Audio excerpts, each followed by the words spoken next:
Bonjour et bienvenue dans ce nouveau numéro d'Effervescence, votre magazine culturel en Vendée. Au programme aujourd'hui, retour sur l'œuvre d'Hélène Menanteau et d'Axelle Denerinck, plasticiennes et pianistes, qui ont présenté le 21 septembre dernier au château de la Cressonnière une œuvre en l'honneur de la Journée internationale de la paix. Ensuite, ce sera le zoom sur le Festival international du film de La Roche-sur-Yon qui a dévoilé son programme il y a très peu de jours avec cette année une invitée de marque. Ce sera ensuite le moment pour moi de retrouver notre invitée de la semaine, Mélinda Blanchet, photographe, ancienne danseuse professionnelle et professeure de danse, qui a sorti en 2024 son tout premier roman, Tout va bien, tout ira bien. Elle nous parlera de son expérience de jeune autrice et de ses projets littéraires à venir.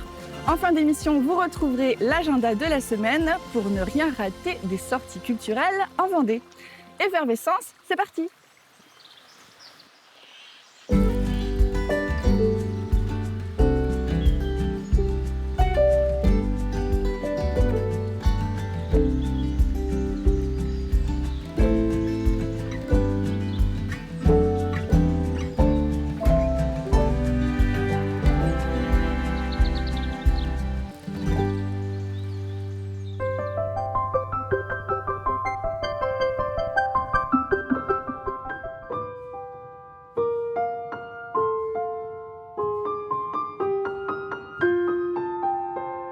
Retour sur l'événement qui a eu lieu le 21 septembre au château de la Cressonnière, dans le cadre des Journées internationales du patrimoine, mais surtout en l'honneur de la Journée internationale pour la paix. Deux artistes ont créé une œuvre éphémère, Hélène Menanteau, plasticienne, et Axelle Denerinck. Ils ont allié leurs talents pour créer cette œuvre sur des notes de piano. Elle créait au fur et à mesure sur une toile avec de l'encre, comme elle vous l'explique elle-même. Alors, vous n'avez peut-être pas fait partie des chanceux qui ont pu voir cet événement, mais rassurez-vous, Cyril Guillet n'a rien raté. Il les a rencontrés au moment de la préparation de cet événement.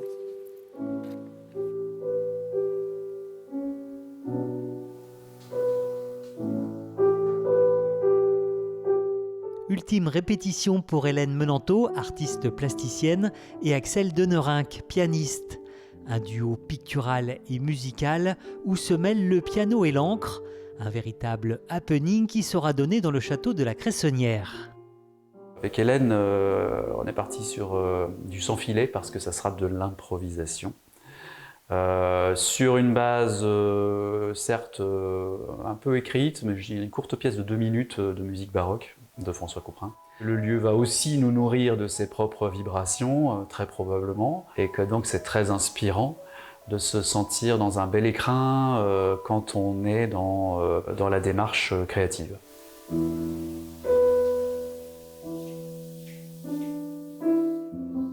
Je vais travailler sur une technique du XVe siècle qui s'appelle le monotype, qui en fait est je vais créer une empreinte en fait pour la paix et qui va préalablement passer par un travail de recherche. Je travaille dans l'encre pour faire émerger des formes et principalement de la lumière.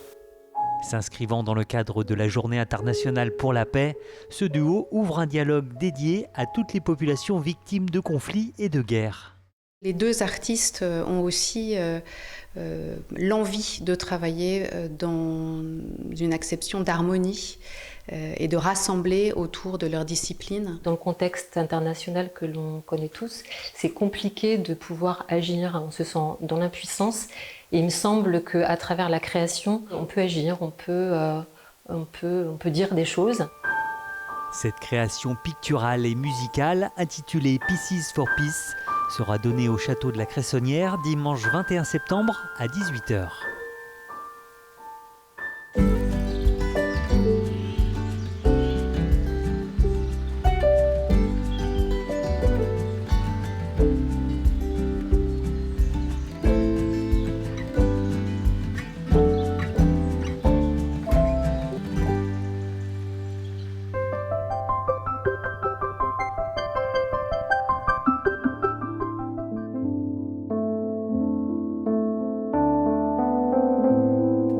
sur le Festival international du film de La Roche-sur-Yon qui a dévoilé son programme il y a peu de temps au cinéma Le Concorde. Cet événement avait rassemblé 30 000 spectateurs cinéphiles l'année dernière. Au programme de cette année, plus d'une centaine de films et surtout une invitée de marque. Regardez, Louise Viager va tout vous expliquer. 115 films dont 24 pays représentés. Le moins qu'on puisse dire, c'est que la programmation du Festival international du film de La Roche-sur-Yon est éclectique, tout en respectant la parité. Alors, ce qui sera représenté, ce sont des longs métrages jusqu'à 3h45, mais aussi des courts métrages. Ce qui a le parcours, un large spectre de cinématographie, autant le film d'animation, le court-métrage, le film fantastique, le documentaire, et qu'on essaye vraiment de représenter le plus possible l'actualité du cinéma contemporain sous toutes ses formes, dans toute sa diversité, sans contrainte de durée, de genre ou de nationalité, et en première française ou en avant-première, puisque nous sommes aussi un festival d'actualité et de découverte. Une annonce a réjoui le public présent dans la salle. Ce sera la présence d'une invitée presque d'honneur, l'actrice Camille Cotin. L'actrice française Camille Cotin sera l'invitée du festival le samedi 18 octobre. Elle viendra aussi présenter une avant-première, Les enfants vont bien, de Nathan Ambrosioni. Et Le pays d'Artaud, premier long métrage d'une cinéaste arménienne qui a été présenté cet été au festival de Locarno. Et la programmation jeune public s'adresse aussi aux scolaires, de la maternelle au lycée. Bon, c'est vrai que la partie jeune public familiale qui est visible, finalement, c'est 3 séances. Donc, c'est pas énorme parce que c'est le mercredi, le samedi et le dimanche. Mais en réalité, on se déroule juste avant les vacances de la Toussaint. Donc, on accueille énormément de scolaires. Et il y a tout un volet jeune public qui est destiné au public scolaire, avec des propositions qui sont à la fois des films de la programmation courante, mais une autre partie qui est une programmation spécialement dédiée pour les maternelles élémentaire dont je m'occupe également. Et n'oubliez pas enfin qu'il existe un prix du public, c'est-à-dire qu'à la fin de chaque séance, vous pouvez voter sur le film que vous avez préféré. Retrouvez toute la programmation complète du festival sur le site du Festival international du film de La Roche-sur-Yon.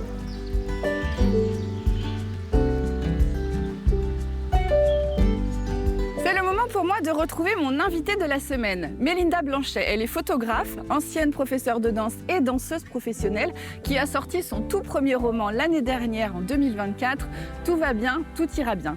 Elle y raconte son parcours de femme, la rencontre avec le papa de sa fille et le combat qu'elle a dû mener, je ne vous spoile pas, quand elle a découvert quelque chose de particulier concernant cet homme. C'est un livre très sincère, sans concession, très touchant, une histoire dans laquelle on se laisse vite emporter. Vous savez, tout va bien, tout ira bien, c'est un petit peu le mantra qu'on se répète quand justement tout va mal. Elle nous parle de son parcours de jeune autrice et de ses projets littéraires. Je la rejoins tout de suite.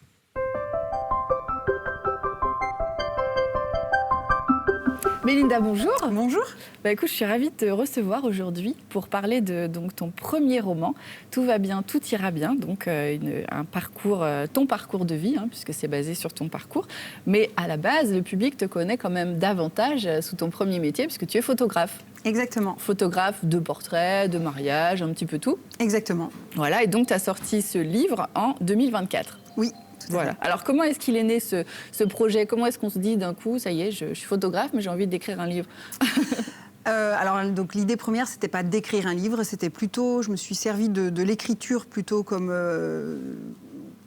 quelque chose de libératoire. Tu avais envie de raconter? Oui, exactement. De raconter. De me raconter. Mais sur le papier au début. Sur le papier, voilà. En fait, c'était plus un journal intime que je comptais livrer à ma fille, et ça devait s'arrêter là. Et puis, au fil des années, avec le temps mis dans ce projet-là, finalement, a émergé l'idée d'en faire quelque chose et d'en faire une parution. Le livrer au public. Exactement. Alors, tu as mis combien de temps à écrire ce livre? J'ai mis 5 ans. D'accord. Ça a été douloureux? À peu près. Oui. Ouais. Oui. C'est pas un travail facile, déjà parce que ça part de mon histoire personnelle, premièrement. Parce que c'est des sujets assez graves dans le fond. Et puis aussi dans le processus d'écriture, c'est quand même quelque chose... en plus, c'est mon premier roman, donc je ne m'y connaissais pas du tout. Il a vraiment fallu que j'apprenne tout, en fait. C'est toujours délicat de parler d'un livre sans tout spoiler. On veut donner envie de le lire, mais on ne veut pas tout raconter. Donc, qu'est-ce que tu as envie de raconter sur ton livre?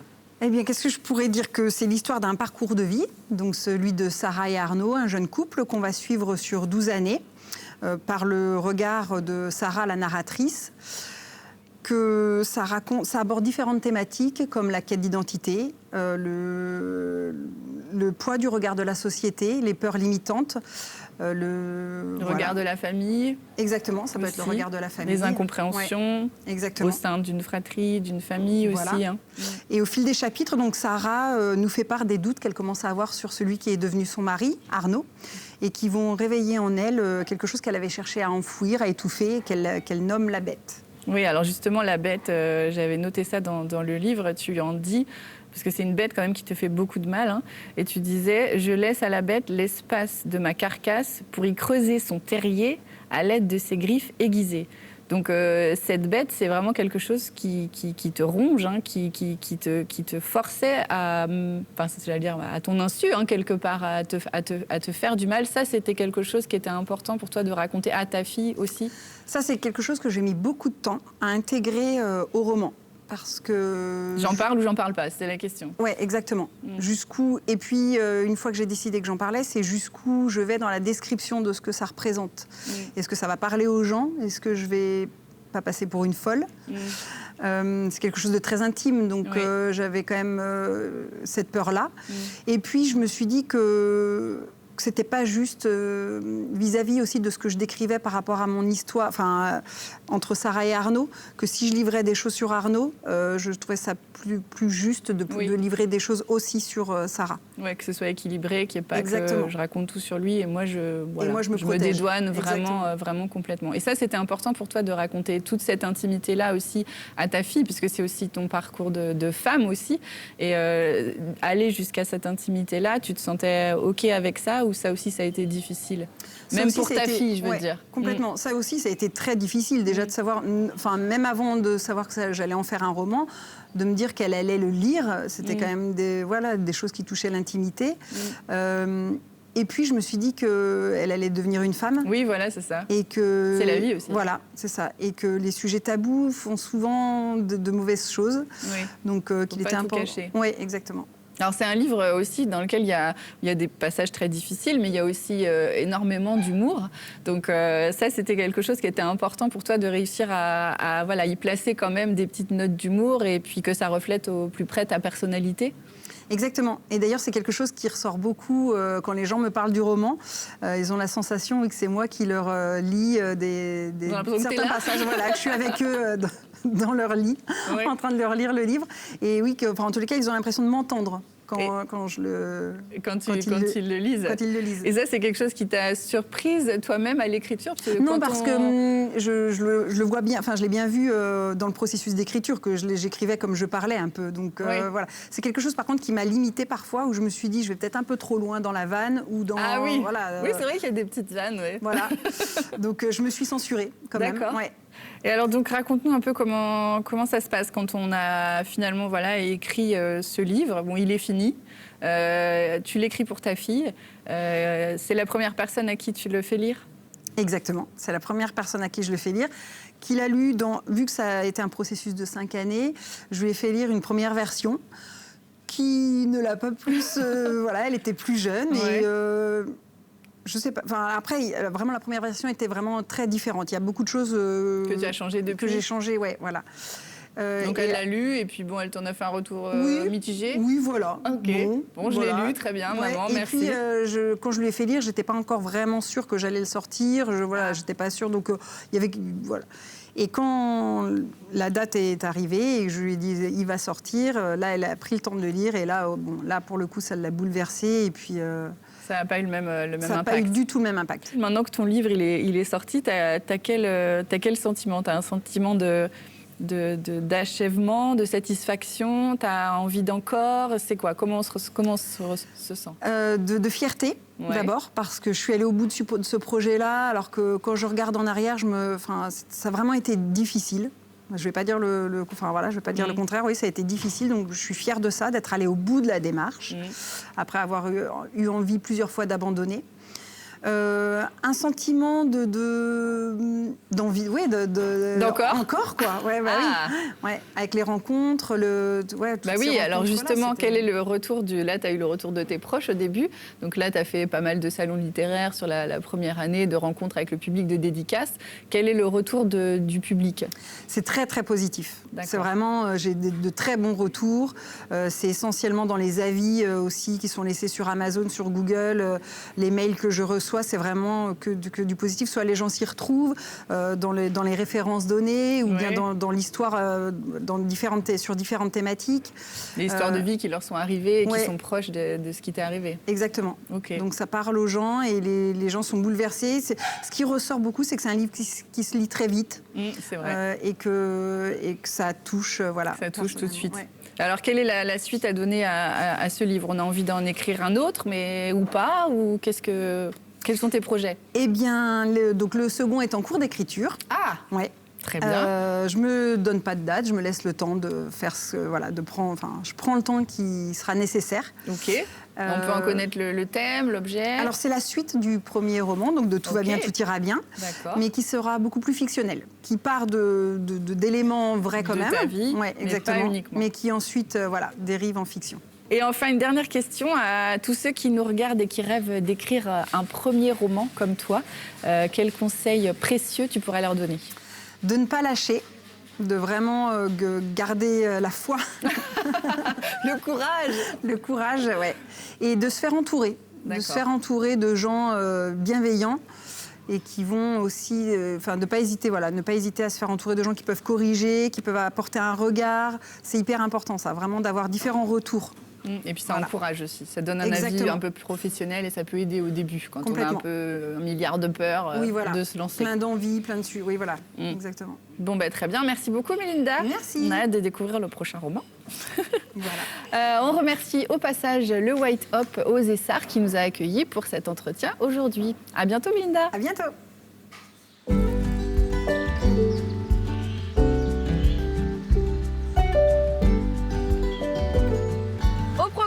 Votre agenda de la semaine, Sherlock Holmes, Arsène Lupin, le véritable Chico de Chico et les Gypsy Kings et un festival jeune public. C'est comme toujours, le plus difficile, c'est de choisir votre agenda. C'est parti!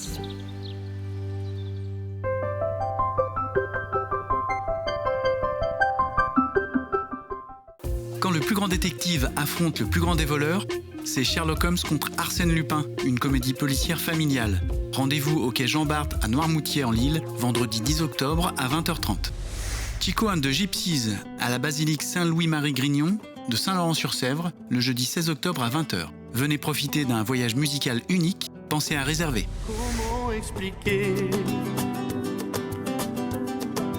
et comment décrire un amour si grand, si puissant que rien ne peut le contenir. Tu sais mes espoirs. Samedi 11 octobre à 14h30, Club Manga. Viens rencontrer les bibliothécaires pour découvrir leur sélection de mangas. À la fin de chaque séance, les participants pourront voter pour choisir les titres qui seront ensuite achetés pour la médiathèque. Redécouvrez le film de Billy Wilder, La Garçonnière en version originale. C'est au cinéma de Fontenay-le-Comte, vendredi 10 et lundi 13 octobre. Where we go, my place or yours? Might as well go to mine. Everybody else does. You know, Baxter, I envy you. Bachelor, all the dames you want, no headaches, no complications. Les vacances des 10 Bobby. 2 représentations à la salle de la Conserverie, avec la participation des danseuses de Cadence. Les places sont limitées, pensez à réserver. Dans un univers mêlant poésie, magie, marionnettes et musique, Yélé raconte l'histoire de Thomas Sidibé et de sa petite amie lumineuse. Yélé, une étoile malicieuse venue sur Terre. Dimanche 12 octobre à la Chapelle-Hermier.